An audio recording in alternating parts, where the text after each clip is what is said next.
Oh, sorry. Couldn't tell if it was recording. We are recording. How to Not Suck at Life. 89 Tips for Teens. Connor Boyack. Forrest, this is largely for you. But this is great. I mean, this is going to be good stuff for me, even. All the kids. It's for you. Introduction. I was a late bloomer. Even worse, I was in marching band in high school. Put those two together, and you really have an awkward group photo. There we were, dressed up in our outfits, lined up by height, so the tall people could be sorted in the back of the photo, while rows of shorter people filled in toward the front. As the last in the lineup approached the group to be placed in position, I counted over 15 girls ahead of me in line. Only two girls were shorter than me. It was, as I said, awkward. Puberty later set in, obviously, and boy was I grateful. But it had nothing to do with me. I didn't put any effort in on my part. These physical changes we all go through were a natural development that happened to me. What about my mental development? More importantly, what about yours? Unlike our bodies, our minds won't just magically learn what they need to. Our attitudes, behaviors, values, and opinions are things we learn and control ourselves. They change over time and are influenced by all kinds of factors. The problem is that many people treat their minds as passively as they do their bodies. They're acted upon instead of acting on their own accord. They go with the flow, content to just do what others do and think what others think. They're lemmings, following the crowd. But you don't want to be and do what others say and think you should do. You're an individual. You want to be careful about what you think and do. You know that the mind is a powerful thing and that we need to learn how to use it well so that we're happy and successful in life. So here you are, reading, or rather listening to this book. If you're ready, it's time to consider some unconventional ideas and powerful ways of thinking that will help you level up in life. Are you ready? Let's get started.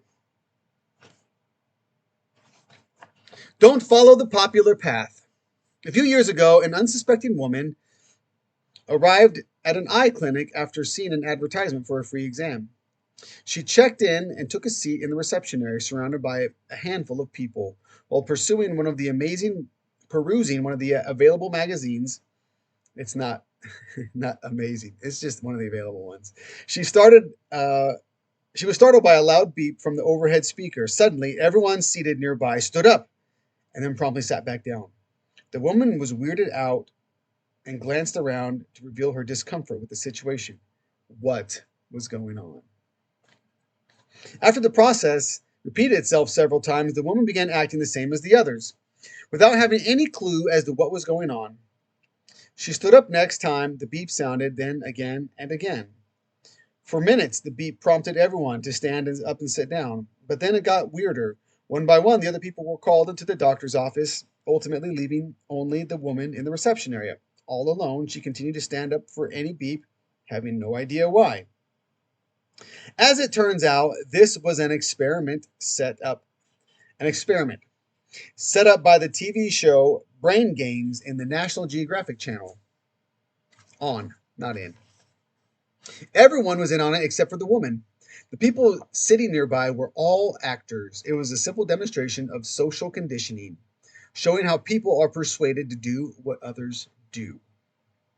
There are countless real-world examples, of course, from people buying toilet paper during the early part of COVID-19 pandemic just because everyone else was, to believe in something that's really actually fake news simply because it went viral. People tend to believe or do what's popular among the crowd, even if there's no reason for it. This is called having a herd mentality, and it's extremely common among teenagers, and many adults never grow out of it. It's true. But what's popular and what's right are often two different things. I would say usually it's two different things. When when the masses are mindlessly moving from one popular trend to the next or simply believing what they're told by people in authority, that's the perfect time for you to hit the pause button and consider whether it's the right thing for you to do. Don't just assume that what everyone else thinks or does is what you should think and do. Chances are they are wrong. So, some things to consider there. Just be a lemming and go with the flow. Culture is a very powerful thing. And usually culture is wrong.